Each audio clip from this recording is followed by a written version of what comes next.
tidak bisa dielakkan pengaruh dari narkoba seperti sabu dan ganja ini, sampai buah sawit dicuri dengan istilah ninja, bahkan tabung gas LPG 3 kg pun diembat sama pecandu narkoba.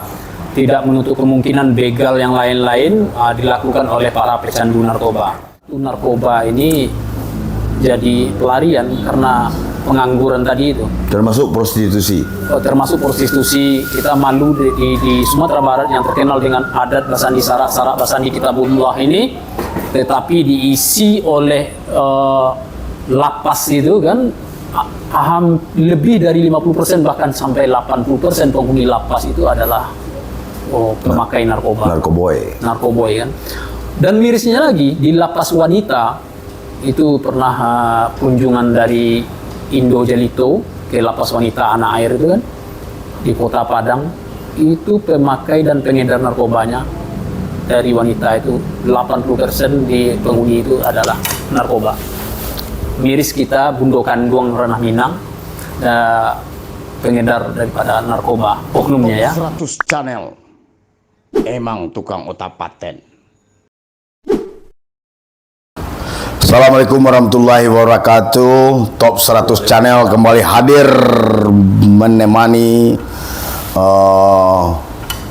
dialog kita, bincang-bincang kita sore ini bersama seorang tokoh muda, pengusaha muda, ketua Binaraga Kota Padang, Binaraga Indonesia Kota Padang, Bung Marta Gunawan. Beliau pengusaha sukses, eksportir.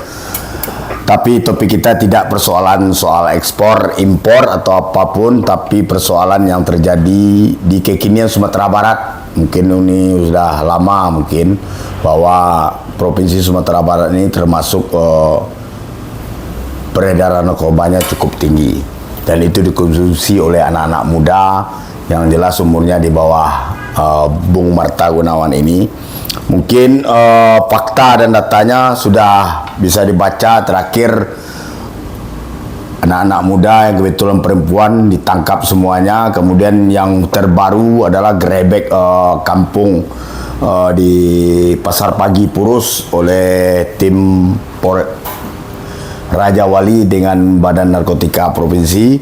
Ini sebuah tamparan bahwa daerah Sumatera Barat ternyata menjadi tempat empuk sasaran peredaran narkotik, narkoboy, nama istilah kerennya itu narkoboy. Istilah gaul. Istilah bahasanya. Ini apakah fenomena ini akan terus berlanjut atau tidak ini, Bung Marta? Dan apa sih yang supaya memutus akar masalah ini? Baik, terima kasih Bang Adrian Tuswandi, sering kami panggil Bang Toai, yang luar biasa. Ketika disebutkan nama beliau Bang Adrian Tuswandi, tidak ada orang yang terlalu kenal kecuali lingkungan persahabatan. Ketika kita sebutkan Bang Toai, Indonesia pun kenal kan. Amin. Baik Bang Adrian Tuswandi, kalau melihat kondisi fenomena tentang narkoba, kalau kapasitas berbicara sebagai Ketua Persatuan Binaraga dan Fitness Kota Padang, kebetulan ini baru di SK-kan beberapa bulan yang lalu, kita sebagai ketua umumnya. Melihat fenomena ini, kita berharap olahraga adalah salah satu sarana yang mendukung kegiatan-kegiatan positif dari anak-anak muda untuk terhindar hal-hal yang disebut tadi istilah gaulnya narkoboy kan. Karena dengan olahraga anak-anak muda akan berpikir bagaimana sistem pernafasannya bisa tahan, bagaimana fisiknya bisa kuat. Ketika dia mencoba mengkonsumsi narkoba itu, baik berupa sabu atau ganja ataupun jenis yang lain, yang paling level bawahnya taruhlah lem gitu kan. Ketika dia melakukan olahraga, hal yang dia konsumsi yang negatif itu akan sangat berpengaruh kepada powernya. Dan itu ada beberapa anak-anak muda yang sudah terkontaminasi narkoboy itu, kita ajak dia untuk olahraga. baik itu olahraga fitness atau gym atau olahraga main bola atau voli. Dia tidak punya power dan dia menyesali kejadian yang dia lakukan sebelumnya terhadap dirinya. Tetapi kalau tidak ada kegiatan positif seperti itu, dia tidak tahu efeknya. Dan saya pribadi juga coba bina beberapa pemuda-pemuda dengan olahraga. Kita support, belikan jersey-nya, belikan bolanya, bikinkan event-event, itu termasuk di lingkungan kerja kita. Ada beberapa kepemudaan kita support itu untuk kegiatan yang positif. Jadi ketika kegiatan positif itu terlaksana, dia lupa dengan hal-hal yang berkumpul sesama negatifnya itu. Dan hal positif seperti ini dalam mengantisipasi peredaran narkoba ini, kita lihat beberapa tokoh-tokoh masyarakat kita sudah melakukan itu. Seperti terlepas dari politiknya, seperti Pak Arisal Aziz, dia membentuk tim bola kaki, disupport habis-habisan, pendanaannya, disupport lapangannya dibikinkan. Dan saya lihat alhamdulillah perkembangan kepemudaan di Padang Pariaman atau sekitarnya, termasuk Kota Pariaman, itu cukup bagus. Dan sekarang anak-anak muda di sana boleh dikatakan yang dibina oleh beliau terlepas dari pengaruh narkoba dan fisiknya bagus-bagus. Jadi sebenarnya kan gampang simpel untuk mengatakan tidak pada narkoba ini. Betul. Yaitu berikanlah dia ruang, berikanlah dia aktivitas yang secara kontinu, kan gitu kan. Betul.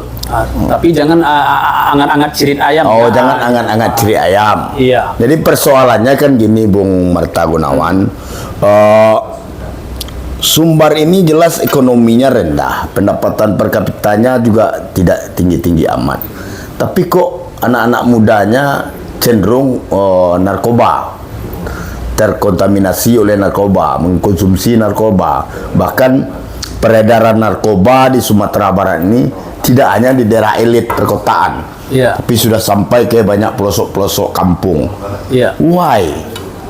Kita miris, Bang Adrian, dengan kondisi narkoba saat ini.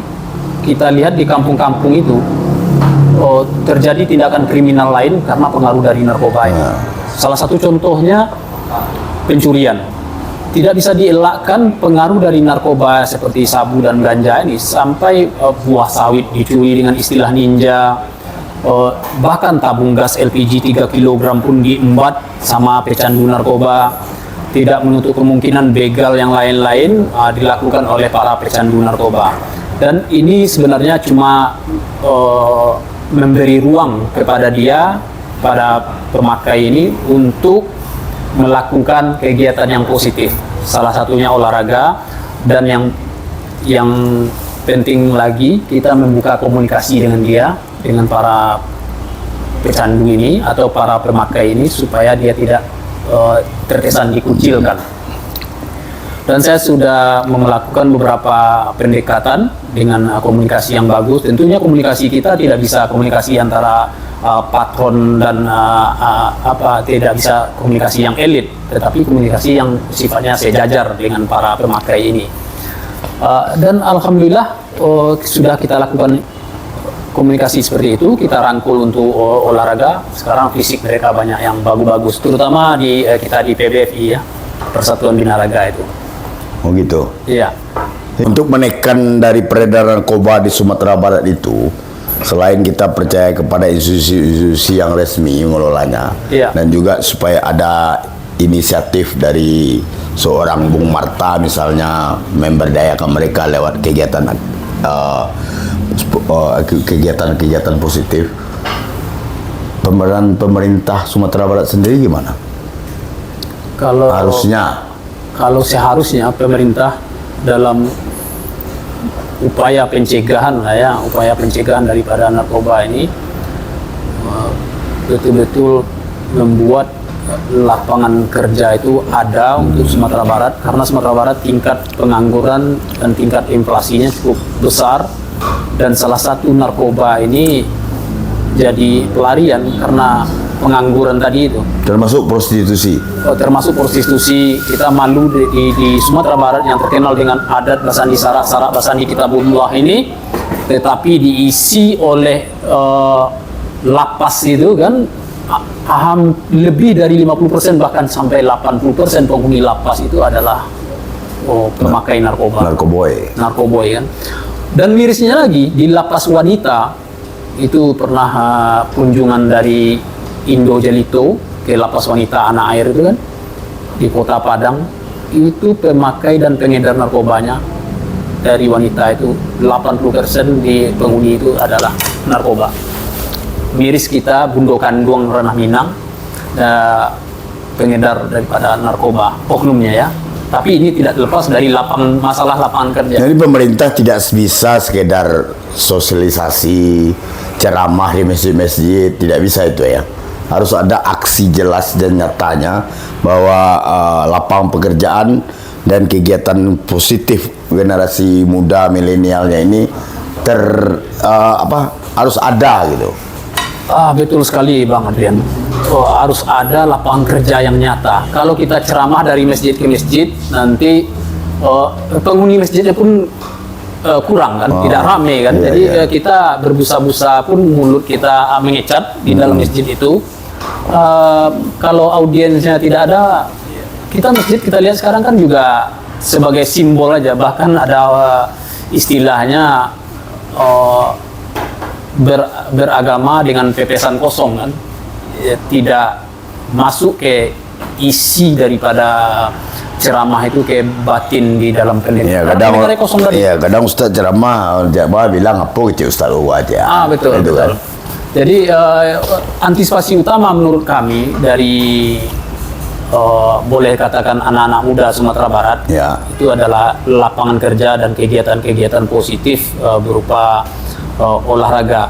Dan kita miris juga olahraga kan di Sumatera Barat ini, kita lihat kemarin Iwan Samurai itu 4 kali juara binaraga nasional, pekan olahraga nasional, PON, dan meraih emas ya. Itu kalau perhatian dari pemerintah itu sangat-sangat kurang, sehingga ada inisiatif beliau mau pindah ke Jawa Timur kan, untuk jadi atlet utusan Jawa Timur. Kita pun negosiasi dan diskusi sama beliau untuk bertahan di Sumatera Barat. Karena apapun yang terjadi, Iwan Samurai adalah aset dari Sumatera Barat. Akhirnya tidak jadi engkang. Akhirnya tidak jadi engkang. Walaupun di Sumatera Barat beliau cukup takangkang kan itu. Sip, Bos Marta Gunawan berbicara tentang narkoba dan prostitusi yang sebenarnya tidak mesti. Tanah Sumatera Barat ini mestinya haram dari perilaku seperti itu. Tapi apa daya, karena faktor-faktor X yang lain sumber menjadi sarangnya, sudah termasuk menjadi sarangnya. Setiap berita yang kita dengar pasti ada aja penangkapan pelaku atau pengedar narkoba, maupun bahkan perempuan pun sudah mau juga mengedarkan narkoba. Itulah alasannya pasti jelas, yaitu persoalan kesulitan ekonomi, kesulitan untuk mencari makan dan hidup di Sumatera Barat ini. Mungkin tip dan saran dari Bos Marta Gunawan ini bisa kita dengar dan sampaikan ke khalayak ramai, bahwa berikanlah ruang yang positif untuk berkegiatan para anak-anak muda Sumatera Barat dan bukalah lapangan pekerjaan seluas-luasnya. Demikian Bos. Ya demikian, dan ada satu lagi Bang. Cepat ya, yang paling utama itu di Sumatera Barat ya mengenai ekonomi tadi kan, masalah ekonomi. Di Sumatera Barat sekarang hampir ada 1.000 unit ekskavator yang bekerja untuk tambang emas dan ini ada wacana mau dijadikan dikelola secara kooperasi ya, kooperasi untuk tambang emas ini untuk kesejahteraan masyarakat. Artinya diizinkan tambang rakyat. Kalau ini betul-betul terkelola, ini triliunan daripada aset Sumatera Barat, PAD lah taruh kan, tetapi secara resmi atau legal.